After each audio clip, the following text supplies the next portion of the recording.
जय जगन्नाथ मेरे प्यारे किसान भाइयों, एग्रीकल्चर बाबा हेल्प डेस्क में आपका हार्दिक स्वागत है।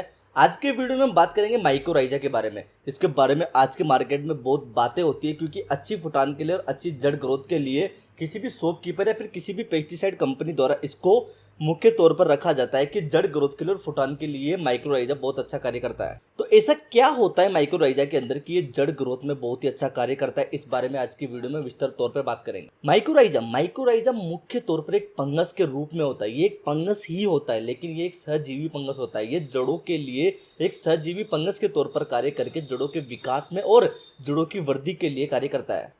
माइक्रोराइजा डालने के बाद माइक्रोराइजा का मुख्य कार्य होता है ये जड़ों के साथ में क्रिया करके, अर्थात जड़ों के साथ में अपना ये जुड़ाव करने के बाद जड़ों को एक तौर से मॉइस्चर रखता है और जड़ों को किसी भी प्रकार के तत्वों को तुरंत उपलब्ध कराता है, अर्थात उपलब्धता की अधिकता कराता है, जिसकी वजह से जड़ों में एक्सटर्नल वृद्धि होती है और एक्स्ट्रा जड़ों का विकास होता है। माइक्रोराइजा बहुत सी कंपनियों के बहुत सी फॉर्मुलेशन में अवेलेबल है, लेकिन माइक्रोराइजा की सबसे बड़ी जो कमी थी वो ये कमी थी कि माइक्रोराइजा का रिजल्ट बहुत स्लो आता है, अर्थात ये जड़ों के साथ जाकर उनके साथ चिपक कर उनके साथ क्रिया करके उसके बाद अपना मुख्य कार्य प्रारंभ करता था, लेकिन स्लो जो कार्य धीरे धीरे होता है वो अंतिम छोर तक जाता है। उसी प्रकार का कार्य माइक्रोराइजा का होता है। ये धीरे धीरे कार्य करके पौधे में उस प्रकार की वृद्धि देता है जो आपको पैदावार तक साथ।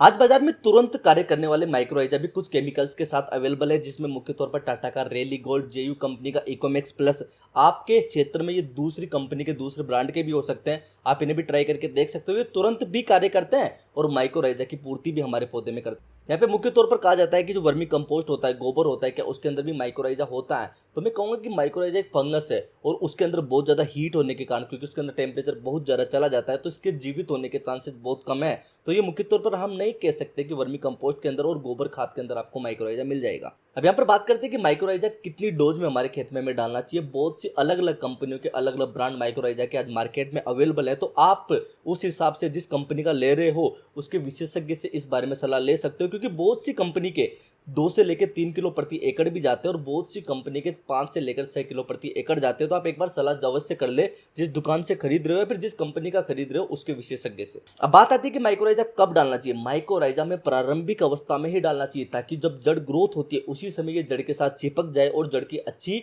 वृद्धि कर सके, ताकि जड़ जो भी हमारी जमीन में मॉइस्चर है वो जड़ को मिल सके और जो भी माइक्रोन्यूट्रिएंट्स है वो जड़ आसानी से उसको प्राप्त कर सके।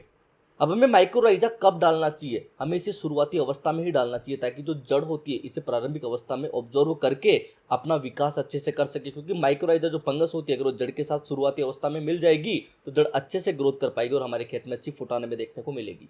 बहुत सी बार इसको बीज उपचार के लिए भी बहुत से वीडियो में रिकमेंड किया गया है, तो मैं यहाँ पर आपको सीधे तौर पर एक चीज कहूंगा कि अगर आप बीज उपचार किसी अच्छे फंगिसाइड से कर रहे हो दूसरे से, तो वहां पर आपको माइक्रोराइजा यूज नहीं करना चाहिए, क्योंकि दूसरे फंगिसाइड के साथ माइक्रोराइजा जो फंगस होती है ये बहुत जल्दी खत्म हो जाती है। ये जड़ के साथ अत्यधिक दिनों तक चिपक कर नहीं रह पाती और ये नष्ट हो जाती है। और माइक्रोराइजा डालने के बाद हमें विशेष तौर पर कम से कम 1 या 2 सप्ताह तक कोई भी फंगिसाइड डालने से बचना चाहिए। अगर उसकी जरूरत नहीं हो तभी ये अच्छे तौर पर ग्रो हो पाती है और अच्छे तौर पर कार्य कर पाती है, क्योंकि बहुत से ऐसे फंगिसाइड होते हैं जो इसको नुकसान पहुंचाते हैं और ये खत्म हो जाती है। एक सवाल और हमारे किसान भाइयों के बीच में बहुत आता है कि क्या माइक्रोराइजा फंगस में भी कार्य करते हैं? जो पौधे में किसी भी प्रकार की जड़ में फंगस लग जाती है तो उसमें कार्य करती है। हालांकि ये करती भी है और नहीं करती भी, इसके दोनों आंसर है, क्योंकि ये विशेष तौर पर उस पर कार्य नहीं करती, लेकिन जड़ में फंगस बढ़ने से माइक्रोराइजा जरूर रोकता है फंगस को जड़ में ग्रो होने से। तो माइक्रोराइजा के ये मुख्य उपयोग थे। तो आपको अगर अपनी फसल की शुरुआती अवस्था में माइक्रोराइजा का उपयोग करना है तो इसे जरूर कीजिए।